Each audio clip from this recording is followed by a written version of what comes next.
الحمد لله وكفى والصلاة والسلام على سيد الرسل وخاتم الأنبياء الذي كان نبيا وآدم بين الدين والماء أما بعد فقد قال الله تبارك وتعالى في الكلام القديم والفرقان الحميد أعوذ بالله من الشيطان الرجيم بسم الله الرحمن الرحيم إن عدة الشهور عند الله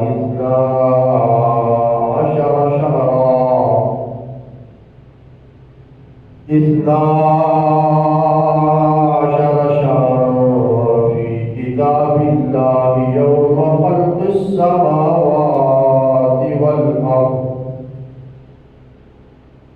يوم خلق السماوات والأرض منها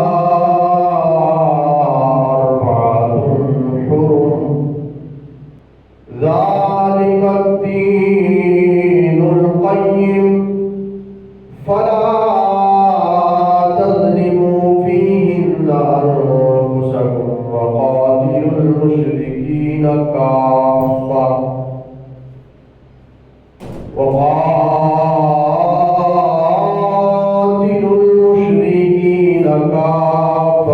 كما يقاتلونكم كافة واعلموا أن الله مع المتقين آمنت بالله صدق الله مولانا العظيم وصدق رسوله النبي الكريم الأمين ونحن على ذلك من الشاهدين والشاكرين والحمد لله رب العالمين قال الله تبارك وتعالى في شان حبيبه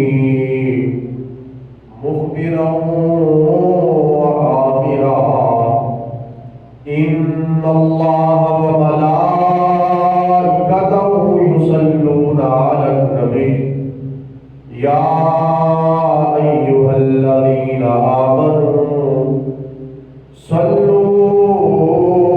صلوا عليه وسلموا تسليما الصلاة والسلام عليك يا سيدي يا رسول الله وعلى آلك وأصحابك يا سيدي يا حبيب الله الصلاة والسلام عليك يا سيدي يا خاتم النبيين وعلى آلك وأصحابك يا سيدي يا خاتم المعصومين بندہ پروردگار امت احمد نبی دوستدار شاریار دا اولاد علی مذہب حنفیہ دار ملت حضرت خلیل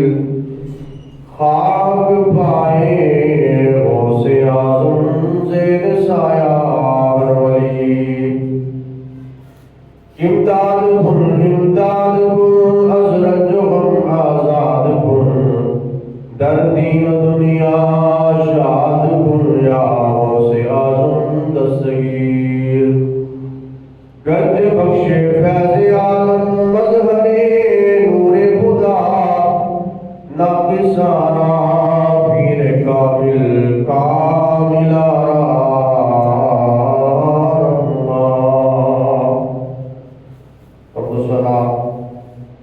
درود و سلام کے بعد تمام حاضرین محبت کو، دیکھنے والوں کو، سننے والوں کو السلام علیکم ورحمۃ اللہ وبرکاتہ۔ اللہ جل وعلا کا احسان عظیم کے جس سے ہم سب کو شرف مخلوقات تخلیق فرمایا، نبی کریم رؤوف الرحیم علیہ تحیۃ و تسلیم کی امت میں پیدا فرما کر احسان عظیم کے ساتھ سرفراز فرمایا۔ احباب زیوکار، یہ کائنات اللہ رب العزت کی تخلیق کردہ ہے،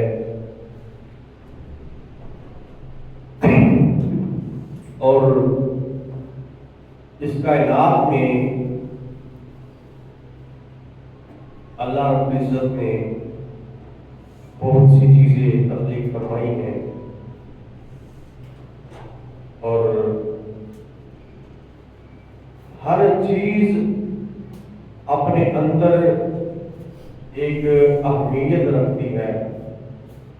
جیسا کہ سردی ہو وہ اپنے اندر ایک اہمیت رکھتی ہے، گرمی ہو وہ اپنے اندر ایک اہمیت رکھتی ہے، بہار ہو، خزاں ہو، تمام موسم اپنے اندر ایک اہمیت رکھتے ہیں۔ اس کی شان کہ اس نے گرمی کو پیدا فرمایا، اس میں انسان کو گرمی لگتی ہے۔ اگر اس کی یہ شان ہے، اگر وہ چاہے تو گرمی میں انسان کو سردی لگے، سردی میں انسان کو گرمی لگے۔ آگ جو کہ اس کی فطرت ہے جلانا، اگر اللہ کی مرضی ہو، اس کی منشا ہو تو آگ جلانے کی بجائے انسان کو ٹھنڈک دے۔ اگر اس کی چاہت، اس کی مرضی، اس کی منشا، اس کا ارادہ ہو تو جو برف ہے، ٹھنڈک ہے، وہ ہمیں ٹھنڈک دینے کی بجائے جلا سکتی ہے۔ اس کی شان جیسا کہ ابراہیم علیہ نبینا علیہ السلام کو منجنیق میں بٹھا کر پھینکا گیا تو آگ کے ایک بہت بڑے، کہوں گا کہ سمندر میں آپ جا کر تشریف فرما ہوئے، تو آگ کی چونکہ فطرت ہے جلانا، لیکن اللہ رب العزت نے اس کو ارشاد فرمایا اگر تو نے جلا دیا نا تو میرا غضب تجھ سے بہت بڑا ہے۔ اللہ تعالیٰ کی مرضی اور اس کی چاہت کے ساتھ، اس کی منشا کے ساتھ آپ نے جلانے کی بجائے آپ کو راحت عطا فرمائی، راحت دی۔ کونوا بردًا وسلاما علی ابراہیم، اے آگ سلامتی کے ساتھ ٹھنڈی ہو جائے ابراہیم علیہ السلام پر۔ جیسا کہ ہر چیز اپنے اندر ایک اہمیت رکھتی ہے، اسی طرح اللہ رب العزت نے 12 ماہ بنائے، 12 مہینے بنائے، چاہے وہ انگریزی کے لحاظ سے ہو، چاہے وہ اسلامی ماہ کے لحاظ سے ہو، تو 12 مہینے بنائے۔ ان میں سے ہر مہینہ اپنے اندر اہمیت رکھتا ہے، اور سب سے زیادہ اہمیت وہ ماہ رکھتے ہیں جن کے بارے میں اللہ رب العزت نے ارشاد فرمایا یہ حرمت والے مہینے ہیں، یہ حرام مہینے ہیں۔ حرام مہینے کا مطلب یہ نہیں کہ اس میں ہر چیز حرام ہو جاتی ہے، اس کا مطلب یہ کہ حرمت والے، عزت والے مہینے ہیں، وہ 4 ہیں۔ اللہ رب العزت نے ارشاد فرمایا ان عدت الشہور عند اللہ 12 شہرا، بے شک مہینوں کی گنتی اللہ کے نزدیک 12 مہینے ہیں۔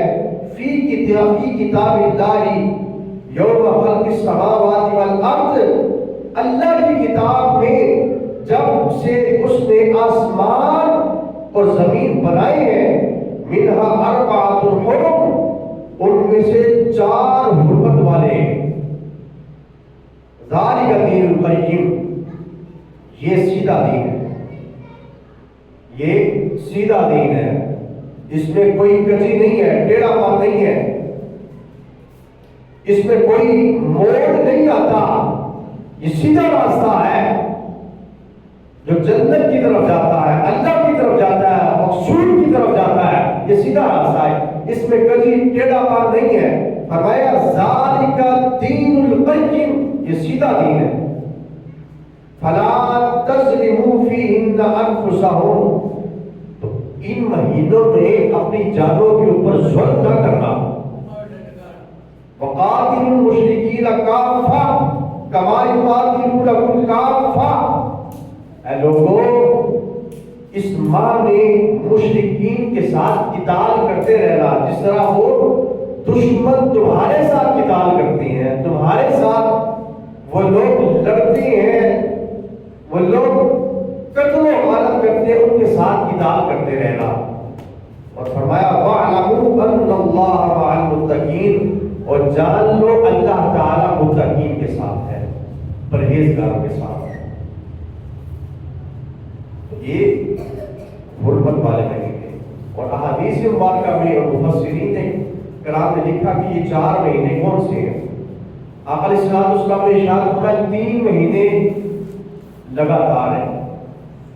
کون سے؟ شوال، ذوالقعدہ، ذوالحجہ شریف، یہ 3 مہینے لگاتار ہیں۔ اور فرمایا ایک مہینہ کون سا؟ جو ماہ جمادی الاخری اور شعبان کے درمیان آتا ہے، یعنی کہ رجب المرجب کا مہینہ۔ 3 مہینے لگاتار، اور ایک مہینہ وہ جو جمادی الاخری اور شعبان کے درمیان آتا ہے، یعنی کہ رجب۔ یہ 4 مہینے حرمت والے ہیں، اور عرب کا یہ شروع سے ان کی تہذیب رہی، ان کا تمدن رہا، ان کا طریقہ کار رہا کہ جب بھی کوئی حرمت والا مہینہ آتا، وہ ہر قسم کے جو ان کے ہتھیار ہوتے وہ اپنے گھروں میں رکھ لیتے، کیونکہ وہ لوٹ مار بھی کرتے تھے، ٹھیک ہے، قتل و غارت بھی ان میں عام تھی۔ یہ زمانہ جاہلیت کی بات کر رہا ہوں، لوٹ مار قتل و غارت سب کچھ چھوڑ دیتے ان مہینوں میں۔ جس طرح آپ کو پتہ چلتا ہے یہ اگلا مہینہ حرمت والا آ رہا ہے، وہ یہ سب کچھ چھوڑ دیتے، اپنے جو سے ہتھیار ہیں اپنے گھروں میں رکھ لیتے۔ اور حتیٰ کہ کہا یہ ہے کہ اگر کسی شخص نے کسی کے باپ کو قتل کیا ہو اور وہ بندہ اس قاتل کو پورا سال تلاش کرتا رہے، اس کے سامنے نہ آئے، اور یہ مہینہ جو حرمت والا ہے وہ مہینہ آن پہنچے اور یہ لوگ اپنے ہتھیار اپنے گھروں میں رکھ لیں، تو وہ شخص ان کے سامنے آ جائے جو اس کے باپ کا قاتل ہے، تو ان کی جرأت نہیں پڑتی کہ وہ اس کو کچھ کہہ دیں۔ وہ ان مہینوں کی اتنی عزت اور ادب اور احترام کرتے ہیں۔ یہ 4 مہینے شوال، ذوالقعدہ، ذوالحجہ اور رجب المرجب۔ آج یہ مہینہ جو کہ ذوالقعدہ شریف کا مہینہ ہے، جو سے یہ 3 مہینے شوال، ذوالقعدہ اور ذوالحجہ، یہ حج کے مہینے ہیں۔ اگرچہ حج کے ارکان اور مناسک جو ہے ذوالحجہ میں ادا کی جاتی ہیں، لیکن حج پر جانے کے لیے رخت سفر اور تیاری آپ شوال سے کر سکتے ہیں۔ شوال کے مہینے سے آپ لوگ حج کے لیے روانہ ہو سکتے ہیں۔ اور یہ مہینہ ذوالحجہ شریف، اس میں تو ویسے بھی بڑی برکت ہے، اور آپ علیہ السلام نے ارشاد فرمایا، صحابہ کرام کہتے ہیں کہ حضور نے فرمایا کہ یہ مہینے ایسے ہیں کہ اللہ رب العزت ان مہینوں میں اجر و ثواب کو کئی گنا زیادہ بڑھا دیتا ہے۔ اور فرمایا گیا کہ ان مہینوں میں کثرت سے قرآن پاک کی تلاوت کرنی چاہیے، کثرت سے نوافل پڑھنے چاہیے، اللہ کی بارگاہ میں، اللہ کی راہ میں صدقہ و خیرات کثرت سے کرنا چاہیے۔ اور کچھ لوگ کہتے ہیں کہ یہ مہینہ نحوست والا ہے، یہ ذوالقعدہ کے بارے میں بھی کہتے ہیں، صفر مظفر کے بارے میں بھی کہتے ہیں کہ یہ نحوست والا مہینہ۔ اللہ تعالیٰ نے کوئی مہینہ، کوئی دن نحوست والا نہیں پیدا فرمایا، بلکہ ہر مہینہ ہر ساعت جو ہے وہ ایک اپنے اندر اہمیت رکھتی ہے. ہر ساعت، ہر لحظہ، ہر گھڑی. آج کا دن جمعہ کا دن ہے اور ذوالقعدہ شریف ہے. جمعہ کے دن کثرت سے درود پاک پڑھنا چاہیے، اور جو بندہ جمعے کے دن کثرت سے درود پڑھتا ہے اللہ رب العزت اس کے پچھلے ہفتے کے تمام صغیرہ گناہ معاف فرما دیتا ہے. اور یہ جمعے کا دن جو کہ ذوالقعدہ میں آ رہا ہے یہ اتنی برکتوں والا حامل ہے کہ بندے کے پچھلے گناہ معاف کر دیتا ہے. تو یہ مہینہ کتنا اہمیت کا حامل ہوگا، کیونکہ قعدہ کا مطلب ہے بیٹھنا. ہم نماز پڑھتے ہیں، نماز میں قعدہ کرتے ہیں، قعدہ اولا، قعدہ اخیرہ، جس میں ہم تشہد پڑھتے ہیں، تحیات پڑھتے ہیں، وہ بیٹھنا قعدہ کہلاتا ہے. تو قعدہ کا لغوی معنی کیا ہے؟ بیٹھنا. جو کہ اس مہینے میں عرب کے لوگ بیٹھ جاتے تھے آرام سے. وہ کسی کو کچھ نہیں کہتے، قتل و غارت نہیں کرتے تھے، وہ لوٹ مار نہیں کرتے تھے، اپنے سامان اپنے گھروں میں رکھ لیتے، اپنے تلواریں، اپنے نیزے، اپنے بھالے اپنے گھر میں رکھ لیتے. تو وہ آرام سے بیٹھتے تھے. اس لیے اس مہینے کا مطلب بیٹھنا، بیٹھنے والا مہینہ. تو اللہ رب العزت نے ارشاد فرمایا کہ میں نے جو 12 مہینے تحقیق فرمائے ہیں فی کتاب اللہ یوم خلق السماوات والارض منہا اربعۃ حرم. اللہ نے جو زمین و آسمان پیدا فرمائے ہیں نا ان میں سے 4 مہینے حرمت والے ہیں. کیونکہ یہ دین بڑا سیدھا ہے، سیدھا سادہ دین ہے. دوسرے لوگوں میں چلے جائیں، یہودیت میں، نصارہ میں، عیسائیوں میں، ان میں کجی ہے، ٹیڑھا پن ہے. ان میں ٹیڑھا پن ہے، وہ ایک دوسرے کے ساتھ مخلص نہیں ہے. اللہ ماشاء اللہ ہے، یہودی اپنے یہودیوں کے ساتھ بڑے مخلص ہیں. آپ دیکھ لیں مسلمانوں کو نقصان پہنچانے کے لیے کتنے آپس میں مخلص ہو چکے ہیں. اور یہ دین بڑا سیدھا ہے. اور فرمایا فلا تظلموا فیہن انفسکم. جب بھی یہ مہینے آ جائے، یہ حرمت والے مہینے آ جائے، ان مہینوں میں اپنی جانوں پر ظلم نہ کرنا. اب ظلم کیسے نہ کرنا، اس کی بھی کئی صورتیں ہیں کہ اپنے آپ کو قتل نہ کرنا، خودکشی نہ کرنا، یا اپنے آپ کو مشقت میں نہ ڈالنا، یا ایک دوسرے کے اوپر ظلم نہ کرنا، یا مسلمان کے ساتھ لڑائی نہ کرے، فساد نہ پھیلائے ایک دوسرے میں، ایک دوسرے کے اوپر بہتان تراشی نہ کرے. مسلمان کے ساتھ اس کے پیٹھ پیچھے کوئی غیبت، کوئی چغلی نہ کرے. کیونکہ جس طرح اس مہینے میں اجر و ثواب بڑھا دیا جاتا ہے، اسی طرح اللہ رب العزت اس مہینے میں ہونے والے گناہوں کو بھی بہت برا سمجھتا ہے. کیونکہ یہ عزت والے مہینے، عزت والے مہینے ہیں. حضور صلی اللہ علیہ وسلم نے ارشاد فرمایا نا کہ اللہ رب العزت ارشاد فرماتا ہے انما اکرمکم عند اللہ اتقاکم. اللہ کے نزدیک عزت اور تکریم والا وہی شخص ہے جو تقوی اختیار کرتا ہو، جس میں تقوی بہت زیادہ ہو. اللہ کے نزدیک تقوی کے معیار پر ہو وہی اللہ کے نزدیک عزت والا ہے. چونکہ یہ مہینے اللہ کے نزدیک عزت والے ہیں، عظمت والے ہیں، تو ان کا ہمیں بھی ادب کرنا چاہیے. جس طرح ہمارے رمضان کا ادب کرتے ہیں. فرمایا کہ جو بندہ غیر روزے دار ہو وہ روزے دار کے سامنے نہ کھائے، اس ماہ میں کوئی بری عادات، برے کام نہ کرے. اگر اس نے کیے آخر میں فطرانہ دے جو کہ اس کی لغویات کو دور کر سکے. اور چونکہ اس ماہ میں لوگ رفتے صبر مانگتے ہیں. ماشاءاللہ ہمارے پاس ادھر قاضی رضوان صاحب ابھی آئے نہیں، وہ بھی اس مہینے میں ماشاءاللہ حج پر جا رہے ہیں. تو اس ماہ میں لوگ حج کے لیے نکلتے ہیں. اور یہاں پر ایک مسئلہ سماعت کریں کہ عورت اگر حج پر یا عمرے پر جاتی ہے تو اس کو چاہیے، بلکہ شریعت نے حکم دیا ہے کہ اس کے ساتھ اس کا کوئی محرم ہو. اگر ساتھ کوئی محرم نہیں ہوگا تو اس کا وہ سفر گناہ میں مبتلا ہو. اب یہاں پر ایک اور مسئلہ اٹھاتے ہیں لوگ. آج تقریباً 4 سال پہلے سعودی حکومت نے یہ آرڈیننس جاری کیا تھا کہ عورت اپنے محرم کے بغیر بھی عمرے پر یا حج پر آ سکتی ہے. تو ہمارے کچھ علماء نے اور ہمارے نیم ملاؤں نے سوچا کہ شاید وہ عرب والوں نے کوئی اتحاد کیا ہے، اجتہاد کر کے یہ حکم جاری کیا ہے اور فتویٰ جاری کیا ہے کہ عورت اپنے مہر کے بغیر جا سکتی ہے۔ جو ہمارے صحیح العقیدہ مسلمان عالم دین ہے، انہوں نے کہا کہ نہیں، جو شریعت کا فتویٰ آج سے 1400 سال پہلے تھا وہی آج ہے کہ عورت جب بھی عمرے کے لیے یا حج کے لیے جائے گی اس کے ساتھ اس کا محرم ہونا ضروری ہے۔ اور مصر کے ایک عالم دین ہے، انہوں نے اپنے سفر نامے میں ایک مسئلہ لکھا کہ کچھ لوگ یہ سوال اٹھاتے ہیں کہ یہاں سے ایئرپورٹ تک تو اس کا محرم اس کو چھوڑنے گیا، سفر میں کوئی محرم ساتھ نہیں ہے، جہاز پر بیٹھی اس وقت محرم ساتھ نہیں ہے، جدے پر اتری ہے، آگے کوئی محرم لینے کے لیے آ گیا، کیا اس کا اس طرح سفر کرنا ٹھیک ہے یا نہیں؟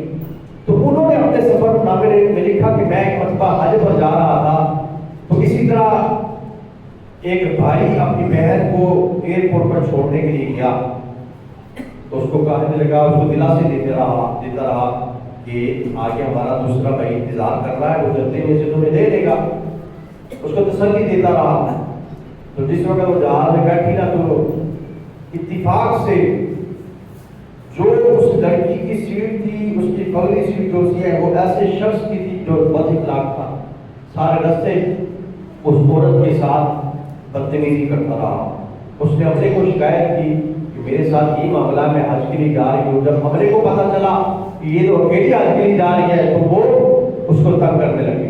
اس میں سے کچھ ایسے لوگ تھے کہ باقیوں کو تو انہوں نے بھیج دیا، بھائی نکال دیا، جب اس وقت جدے پر پرواز اتری ہے، باقیوں کو تو نکال دیا، لیکن اس وقت اس عورت کی باری ہے تو اس کو تنگ کرنے لگے کہ ہم تمہیں تمہارے مقام پر پہنچا دیں گے، تو اور کئی دیر ٹھہر رکھا۔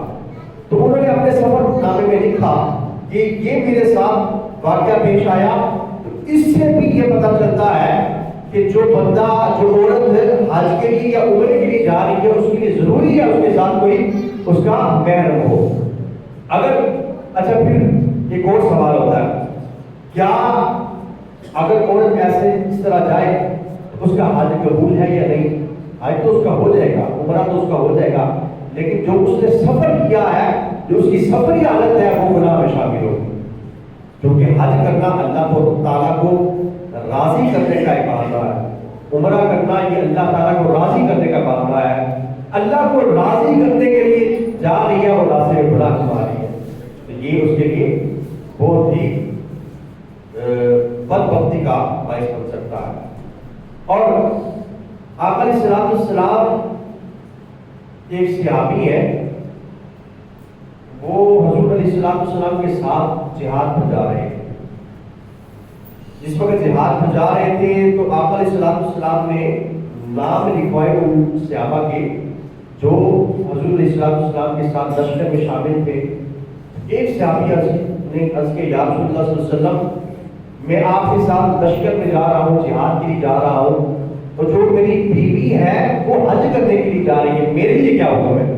کیا میں جہاد کرنے کے لیے جاؤں یا اپنی زوجہ کے ساتھ حج کرنے کے لیے جاؤں؟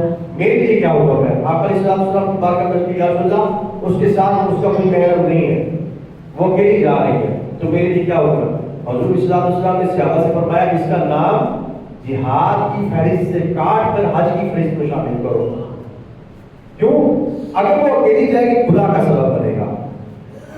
ام المؤمنین حضرت اما عائشہ صدیقہ رضی اللہ تعالی عنہا آپ فرماتی ہے کہ ہم حج کرنے کے لیے جا رہے تھے یا کسی لشکر کے ساتھ جا رہے تھے، عورتوں کی جو سی اونٹنیاں یا اونٹ ہے وہ الگ تھی، اور عورتوں کی جو سی اونٹنیاں وہ الگ تھی۔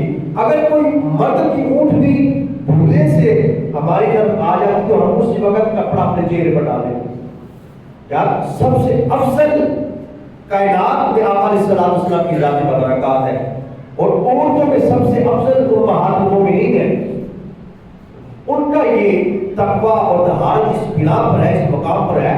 اب فرماتی کہ جب کوئی شخص، کوئی صحابی بھولے سے اس طرف آ جاتا تو ہم کپڑا اپنے چہرے پر ڈال دیتے۔ اور کچھ لوگ کہتے ہیں کہ اس مہینے میں نکاح نہیں کرنا چاہیے، ایسے ہمارے ہر بندہ بھی مفتی بن جاتا ہے، کہتے ہیں اس مہینے میں نکاح نہیں کرنا چاہیے، بالکل غلط ہے۔